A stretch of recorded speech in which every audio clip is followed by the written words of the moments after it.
So, త్రిభాషా విధానం మీద ఇప్పటికీ పోరాటం జరుగుతూనే ఉంది. అయితే ప్రస్తుతం ఒక పక్క తమిళ్‌లో ఆల్రెడీ ఎప్పటినుంచో హిందీ భాషని అపోజ్ చేస్తూ వచ్చారు. అండ్ ఇంకో పక్క కర్ణాటకలో కూడా ఇప్పుడు మొదలయ్యింది. ఇప్పుడు కర్ణాటకలో హిందీ మాట్లాడితే మాత్రం ఆటో నుంచి కాదు, రిక్షా నుంచి కూడా కొట్టే పరిస్థితులు ఏర్పడుతున్నాయి. మనం ఎన్నో సోషల్ మీడియాలో వీడియోలు కూడా చూస్తున్నాము. ఈ ఎంత క్రూయల్‌గా మారిపోయిందంటే హిందీ వాళ్ళు కూడా వీళ్ళు అంటే కన్నడియన్ల మీద దాడి చేయడం కూడా చూస్తున్నాము. అయితే ఏదేమైనా ఈ త్రిభాష విధానాన్ని అంటే ఇప్పుడు మన స్టేట్స్‌లో హిందీని మనకు చదివిస్తున్నారు గానీ, మరి వాళ్ళ స్టేట్స్‌లో మన తెలుగును చదివిస్తున్నారా అని చెప్పేసి మాట్లాడుతున్నారు. సో, దీని గురించే మనతో పాటు యాక్టివిటీస్ లూబ్నా సాహిబా ఉన్నారు. ఆవిడతో మాట్లాడే ప్రయత్నం చేద్దాం. మేడం, ఇప్పుడు లాంగ్వేజ్ విషయానికి వస్తే ఈ సౌత్ స్టేట్స్, నార్త్ స్టేట్స్ అని అంటే డిఫరెంట్ అయిపోయాయి. అక్కడ మొత్తం హిందీ ఉన్నప్పుడు ఇక్కడ తెలుగు, తమిళ్, మలయాళం ఇవన్నీ లాంగ్వేజెస్ ఉన్నాయి. మరి ఈ లాంగ్వేజ్‌ని అక్కడ చదివిస్తున్నారా అని చెప్పేసి క్వెషన్ చేస్తున్నారు.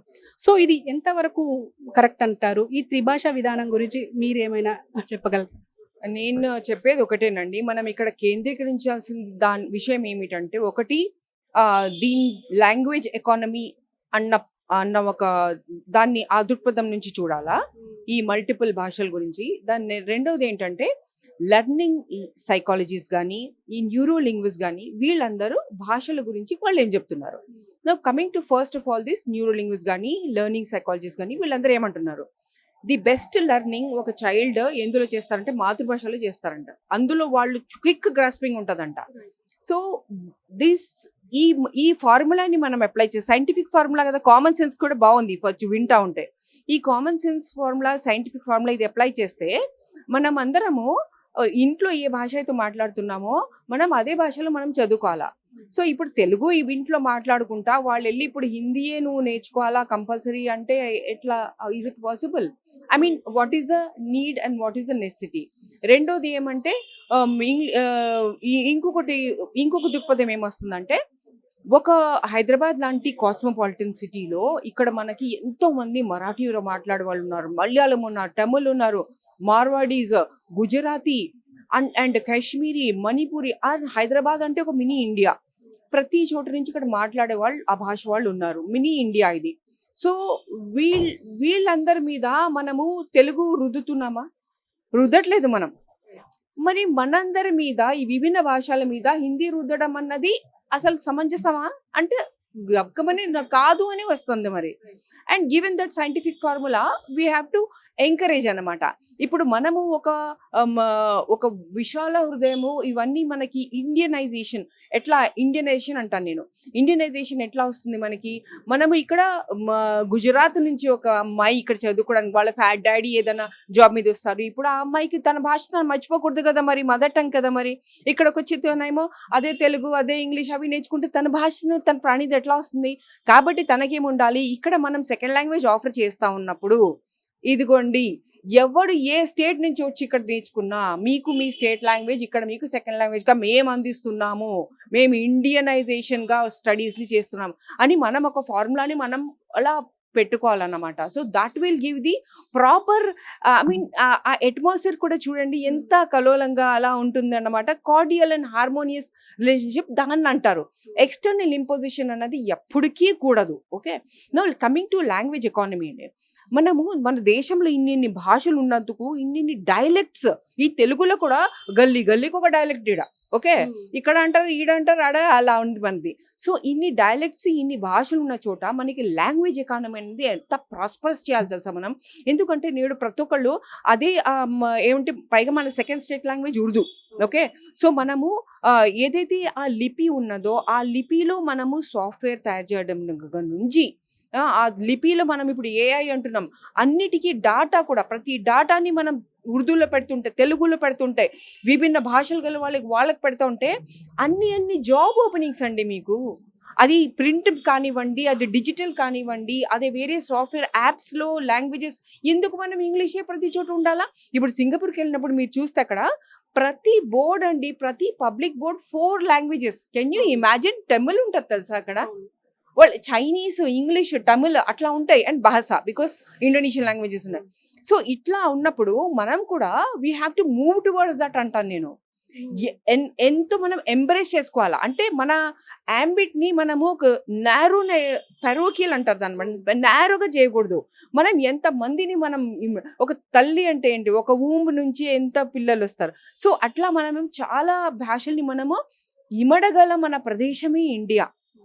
సో ప్రతి స్టేట్ కూడా అట్లా ఆలోచించి, ఎస్పెషల్లీ నార్త్ ఇండియా మాత్రం అట్లా ఆలోచించాల్సిన అవసరం చాలా ఉంది. ఎందుకంటే నేడు నార్త్లో ఎంతో మంది మన సౌత్ ఇండియా నుంచి పనిచేస్తున్నారు. అక్కడ అభివృద్ధికి కారణమవుతున్నారు.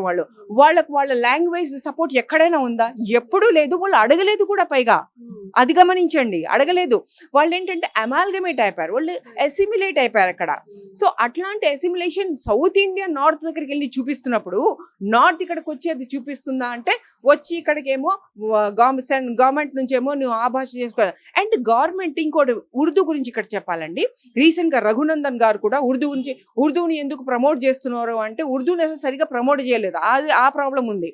ఎందుకు అంటే, ఇది ఎందుకో చెప్తాను నేను. ఇప్పుడు అమిత్ షా గారి దగ్గర నుంచి, మోడీ గారి దగ్గర నుంచి మనం అందరం వాడే దాంట్లో మొత్తం బాలీవుడ్ తీసుకోండి, అందులో అన్ని ఏమున్నాయండి? Urdu is a combination of Persian and Arabic. మొహబ్బత్ అంటారు, అంటే హుబ్బా నుంచి. హుబ్బా ఏంటి? అరాబిక్ వర్డ్ అది. ఇంకా మన అమిత్ షా గారు కూడా స్పీచెస్లో ఏమో లిహాజా అంటూ ఉంటారు, అంటే దట్ ఈస్ వై. ఇదేంటి? Pure Arabic. అది కాస్త ఉర్దూలోకి వచ్చేసింది.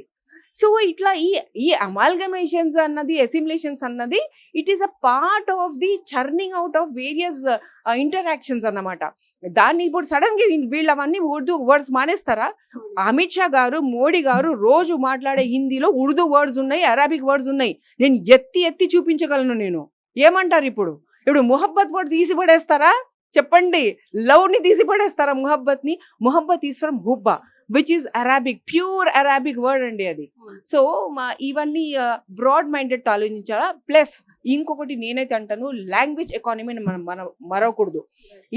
ఈ వేరియస్ లాంగ్వేజెస్లో ఇండియా మనము ప్రతి దాన్ని ఆపర్చునిటీగా తీసుకోవాలా. దీన్ని ఎట్లా ఎకనామైజ్ చేయాలా, దీంట్లో ఎట్లా జాబ్ ఆపర్చునిటీస్ ఏంటి అనేసి. మల్టిపుల్ లాంగ్వేజెస్ ఉండడం వలన, మల్టిపుల్ ప్రింట్ దగ్గర, మల్టిపుల్ సాఫ్ట్వేర్ దగ్గర, మల్టిపుల్ యాప్స్ దగ్గర, ఈ వేరే భాషల్లో మనం జనరేట్ చేయడానికి ఎంత ప్రమోట్ చేస్తే అంతంత ఎంప్లాయ్మెంట్ ఆపర్చునిటీస్ వచ్చి మన గవర్నమెంట్కే బాధ తగ్గుతుంది. కానీ ఇప్పుడు స్టేట్ గవర్నమెంట్స్ లైట్ కాకుండా ఇప్పుడు నేషనల్ గవర్నమెంట్, ఇప్పుడు కేంద్ర ప్రభుత్వం ఏమంటుంది అని అంటే, ఇప్పుడు హిందీ భాషను సెకండ్ లాంగ్వేజ్గా మొత్తం జాతీయం చేయాలి, అంటే నేషనల్ చేయాలి అని చెప్పేసి కూడా చాలా మ్యాటర్స్ వస్తున్నాయి. అంటే చాలా మంది మాట్లాడుతున్నారు. ఒకవేళ ఇది పాసిబుల్ అవుతుందంటారా? ఎందుకంటే ఇప్పుడు మన స్టేట్ ఇప్పుడు వాళ్ళు మన దగ్గరకు వచ్చినా మనం అదే లాంగ్వేజ్ మాట్లాడతాం, మనం అక్కడికి వెళ్ళినా వాళ్ళ లాంగ్వేజే మాట్లాడతాం. సో ఇది పాసిబుల్ అయ్యే అవకాశం ఉందంటారా? అది కరెక్ట్ అంటారా? ఇది 2 things అడిగారు మీరు, పాసిబులా కరెక్టా? పాసిబుల్ అంటే ఇట్ ఇస్ నాట్ పాసిబుల్ అండి. ఎందుకంటే నథింగ్ షుడ్ బి ఎక్స్టర్నల్.